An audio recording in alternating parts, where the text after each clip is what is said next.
I'm going to read Psalm 147. Psalm 147. It says, Praise to God for His word and providence. Praise to God for His word and providence. Verse 1, from verse 1 to 20. Praise the Lord, for it is good to sing praises to our God, for it is pleasant and praise is beautiful. The Lord builds up Jerusalem, He gathers together the outcasts of Israel. He heals the brokenhearted and binds up their wounds. He counts the numbers of the stars. He calls them all by name. Great is our God. Great is our Lord, and mighty in power. His understanding is infinite. The Lord led up the humble. He casts the wicked down to the ground. Sing to the Lord with thanksgiving.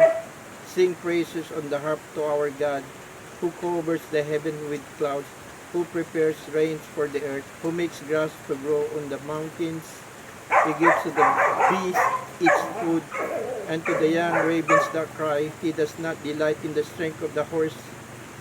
He takes no pleasure in the legs of a man. The Lord takes pleasure in those who fear Him, in those who hope in His mercy. Praise the Lord, O Jerusalem.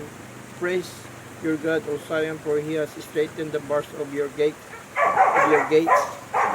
He has blessed your children within you. He makes peace in your borders and fills you with the finest wheat.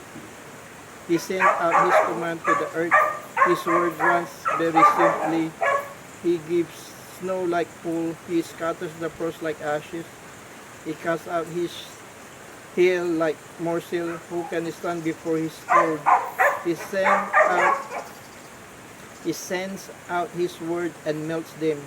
He causes His wind to blow and the waters flow. He declared His word to Jacob, His statutes and His garment to Israel.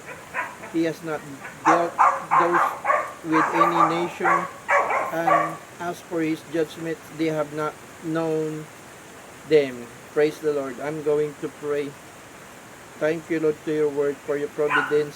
Let it be your word here. Be upon those people that you lifted up their humbleness. Yes, Father God. And to the wicked that you have said here also. Yes, Lord, that you will throw it into the ground, Father God, that you have said. You are casting down to the ground. Let it be upon them what you have said here, to the wicked and to those who are do the right things, to do the truth. Thank you for your mercy. Let it be what you have said here on your word, and the depth of your word, the depths of your word that you have said here. Let it be upon all people in all nations, Father God, and bless them, Lord. Bless them, Father God. Touch them, O Lord, with your Holy Spirit, and bless them, Lord, in Jesus' mighty name. And thank you, Holy Spirit of God. In Jesus' name I pray. Amen and amen. Amen.